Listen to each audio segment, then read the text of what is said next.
చాలా మంది aspirants vision ఐఏఎస్‌కి సంబంధించి ఈ కరెంట్ అఫైర్స్ గ్రూప్ 2 పర్స్పెక్టివ్‌లో లేదంటే గ్రూప్ 1 పర్స్పెక్టివ్‌లో ఎలా చదవాలి అనేసి ఎక్కువగా అడుగుతున్నారు. సో దట్ ఈ వీడియోలో ఏం చేద్దామంటే విజన్ ఐఏఎస్‌కి సంబంధించినటువంటి మంత్లీ మ్యాగజైన్ గ్రూప్ 2 అలానే గ్రూప్ 1 పర్స్పెక్టివ్‌లో ఎలా చదువుకోవాలి అనేటటువంటి అంశం గురించి ఇన్ డీటెయిల్‌గా డిస్కస్ చేసుకుందాం. సో మనకి అరౌండ్ ఒక 11 టాపిక్స్ వరకు ఇవ్వడం జరిగింది.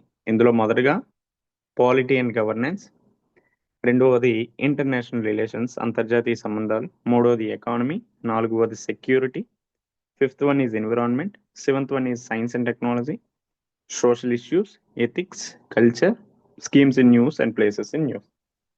దీన్ని ఏం చేద్దామంటే మన గ్రూప్ 2లో ఉన్నటువంటి సిలబస్ కావచ్చు, అలానే ఏ పేపర్లో ఏ ఏ సబ్జెక్ట్స్ ఉన్నాయి అనే దాన్ని ఇంటర్లింక్ చేస్తూ దీంతో పాటు ఏవి పూర్తిగా అవాయిడ్ చేయొచ్చు అనేటటువంటి అంశాల గురించి కూడా మనం ఇన్ డీటెయిల్గా డిస్కస్ చేద్దాం. రైట్, ఫస్ట్ మనకి పాలిటీ అండ్ గవర్నెన్స్ సంబంధించినటువంటి అంశాలు ఇచ్చారు. నార్మల్గా మనకి పాలిటీ అండ్ గవర్నెన్స్ లోనే ఇప్పుడు ట్రస్ట్ బేస్డ్ గవర్నెన్స్ ఇచ్చారు. సో ట్రస్ట్ బేస్డ్ గవర్నెన్స్ అంటే జన్ విశ్వాస్ బిల్ కి సంబంధించినటువంటి అంశాలు. ఇక్కడ వాడు డీటెయిల్ గా ఏం మెన్షన్ చేస్తారంటే ట్రస్ట్ బేస్డ్ గవర్నెన్స్ అంటే ఏంటి అనేసి, దాని యొక్క సిగ్నిఫికెన్స్ ఏంటి, లేదంటే దానికి ఎదురవుతున్నటువంటి ఛాలెంజెస్ ఏంటి, దీంతో పాటు వే ఫార్వర్డ్ ఏంటి అనేసి మనకు అడగడం జరుగుతుంది. సో ఇలా ఇచ్చాడు అంటే గ్రూప్ 2 పర్స్పెక్టివ్ లో మనం ఎంత ఎక్కువగా చదవాల్సిన అవసరం లేదు. ఇది మెయిన్లీ గ్రూప్ 1 మెయిన్స్ ఓరియంటేషన్ గా అవసరం అవుతుంది. సో మనం ఏం చదువుకోవాలి ట్రస్ట్ బేస్డ్ గవర్నెన్స్ లో జన్ విశ్వాస్ బిల్ కి సంబంధించినటువంటి అన్ని అంశాలు ఏవైతే ఉన్నాయో వాటి గురించి డీటెయిల్ గా తెలుసుకుంటే సరిపోతుంది. అంతేగాని ఈ ట్రస్ట్ బేస్డ్ గవర్నెన్స్ అంటే ఏంటి, సిగ్నిఫికెన్స్ ఏంటి, ఛాలెంజెస్ ఏంటి, వే ఫార్వర్డ్ ఏంటి, ఇవన్నీ కూడా మనకి అంత ఎక్కువగా ఎగ్జామ్ పాయింట్ ఆఫ్ వ్యూలో అవసరం లేదు. మరి polity and governance point of వ్యూలో ఇక్కడ ఏవైతే ఉంటాయో వాటన్నిటిని కూడా చదువుకోవడానికి ప్రయత్నించండి. ఎందుకు, మనకి గ్రూప్ 2 మెయిన్స్ లో పాలిటీ నుంచి 75 మార్కులు వస్తున్నాయి. అలానే గ్రూప్ 1 ప్రిలిమ్స్ లో పాలిటీ 30 మార్కులకు వస్తున్నాయి. అదేవిధంగా ఒక 50 మార్కులు మెయిన్స్ లో వస్తున్నాయి. దీంతో పాటు గవర్నెన్స్ కూడా మనకి సపరేట్ గా ఒక 50 మార్క్స్ ఉన్నాయి. ఈవెన్ డైరెక్ట్ గా ఇందులో నుంచి కూడా అడగడానికి ఆస్కారం ఎక్కువగా ఉంటుంది కాబట్టి ఈ టాపిక్స్ ఏవైతే ఉన్నాయో వీటిని మీరు స్టాటిక్ తో ఇంటర్లింక్ చేస్తూ చదవాలి. ఫర్ ఎగ్జాంపుల్ స్టాటిక్ అంటే ఇప్పుడు సెన్సస్ ఉంది. సెన్సస్ అనేది ఇక్కడ గవర్నెన్స్ లో వస్తుంది. అదే విధంగా ఎకానమీలో కూడా మళ్ళీ మీరు చదువుతారు. నాట్ ఓన్లీ ఎకానమీ, ఈవెన్ మనకి జాగ్రఫీలో హ్యూమన్ జాగ్రఫీ అనేది కూడా మెన్షన్ చేయడం జరిగింది. ఆ హ్యూమన్ జాగ్రఫీని ఇంటర్లింక్ చేస్తూ కూడా సెన్సస్ 2027 అలానే సెన్సస్ రిలేటెడ్ ఆస్పెక్ట్స్ ఏవైతే ఇందులో ఇచ్చాడో వాటిని అక్కడ ఇంటర్లింక్ చేస్తూ చదువుకోవాలి. దెన్ ఆ తర్వాత ఇక్కడ చూడండి, 131st constitution amendment bill defeated in Lok Sabha. So ఇక్కడ కాన్స్టిట్యూషన్ అమెండ్మెంట్ బిల్ అంటే ఏంటి, 131st కాన్స్టిట్యూషన్ అమెండ్మెంట్ బిల్లో తీసుకొచ్చినటువంటి అంశాలు ఏంటి, దీన్ని ఇంటర్లింక్ చేస్తూ 106th కాన్స్టిట్యూషన్ అమెండ్మెంట్ యాక్ట్ అనేది కూడా ఉంది, దాన్ని ఇంటర్లింక్ చేస్తూ చదవాలి. దెన్ ఆ తర్వాత ఇక్కడ నామినేటెడ్ మెంబర్స్ అని మెన్షన్ చేశాడు. అంటే ఇది రాజ్యసభకు సంబంధించినటువంటి డిప్యూటీ చైర్మన్ ఎన్నిక గురించి. సో ఇక్కడ నామినేటెడ్ మెంబర్స్ అంటే ఎవరు, అలానే రాజ్యసభ డిప్యూటీ చైర్మన్ ని ఎలా ఎన్నుకోవడం జరుగుతుంది, ఇటువంటివన్నీ కూడా కరెంట్ అఫైర్స్ లో ఉన్నాయి. అలానే వాటిని స్టాటిక్ తో ఇంటర్లింక్ చేస్తూ కూడా చదువుకోవాలి. మనకి ఇండియన్ పాలిటీ నుంచి ప్రశ్నలు ఎలా అడుగుతారు అంటే ప్రస్తుతం సమకాలీన అంశాల్లో ఏమైతే ఉన్నాయో వాటిని సబ్జెక్ట్ ని ఇంటర్లింక్ చేస్తూ అడగడం జరుగుతుంది. Then removal of judges, recusal of judges, ఇది ఆమ్ ఆద్మీ పార్టీకి సంబంధించినటువంటి విషయంలో రిక్యూజల్ ఆఫ్ జడ్జెస్ అంటే జడ్జి ఎవరైతే ఉన్నారో ఆ కేసు నుంచి తప్పుకోవడం, దాని గురించి ఆమ్ ఆద్మీ పార్టీ అరవింద్ కేజ్రీవాల్ గారు మాట్లాడడం జరిగింది. సో దట్ ఈ రిక్యూజల్ ఆఫ్ జడ్జెస్ అంటే ఏంటి, ఇదంతా ఎక్కువగా ఎగ్జామ్ పర్స్పెక్టివ్ లో ఇందులో నుంచి ఏం అడుగుతాడు ఏంటి అనేది కూడా మనం ఫర్దర్ గా దీని గురించి డిస్కస్ చేసుకునేటప్పుడు చూద్దాం. సో ఇలా మనకి పాలిటీ అండ్ గవర్నెన్స్ మెయిన్ గా ఆబ్జెక్టివ్ ఓరియంటేషన్ లో గ్రూప్ 2 మెయిన్స్ పాయింట్ ఆఫ్ వ్యూలో మాక్సిమం చదువుకోవడానికి ప్రయత్నించండి. అంటే మీ దగ్గర ఉన్నటువంటి లక్ష్మీకాంత్ బుక్ లేదంటే తెలుగు పుస్తకాలు ఏమున్నా అవి చదువుతూనే వీటిని కూడా కవర్ చేయడానికి ప్రయత్నించండి. దెన్ ఇంటర్నేషనల్ రిలేషన్స్ అంటే మెయిన్లీ ఇది దేనికి యూజ్ అవుతుందంటే ప్రిలిమ్స్ పాయింట్ ఆఫ్ వ్యూలోనే యూజ్ అవుతుంది.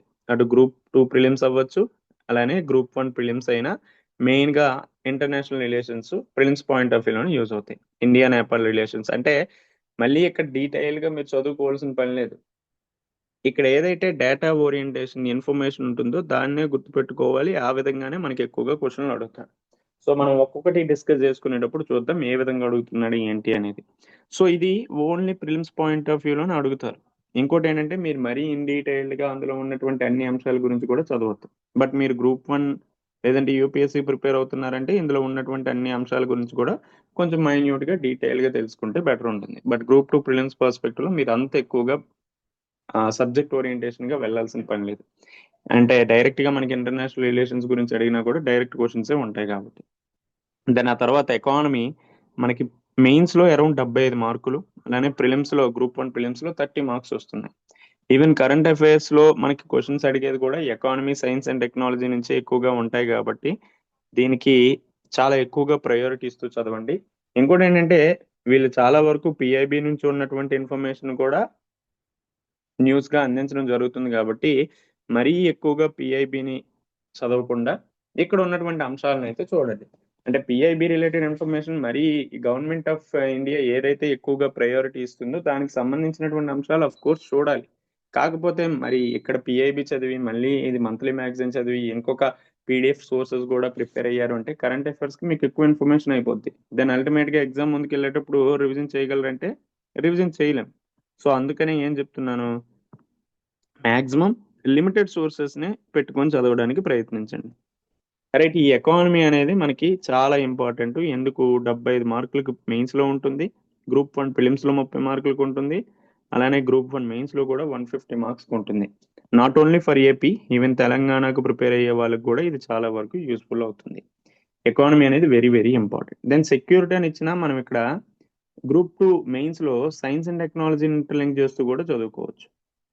సెక్యూరిటీ అనేది సైన్స్ అండ్ టెక్నాలజీని ఇంటర్లింక్ చేస్తూ చదవండి. ఎందుకు, డిఫెన్స్ అనేటటువంటి దాని గురించి మనకి సపరేట్గా మెన్షన్ చేశాడు. రైట్, అలానే ఆర్టిఫిషియల్ ఇంటెలిజెన్స్, ఎమర్జింగ్ టెక్నాలజీస్ గురించి మెన్షన్ చేశాడు. Then nuclear powered submarine INS Aridhaman inducted. So ఇది కూడా డిఫెన్స్ రిలేటెడ్ అంశాల్లో వస్తుంది. అలానే న్యూక్లియర్ ఎనర్జీ పర్స్పెక్టివ్లో కూడా మనం చదువుతాం.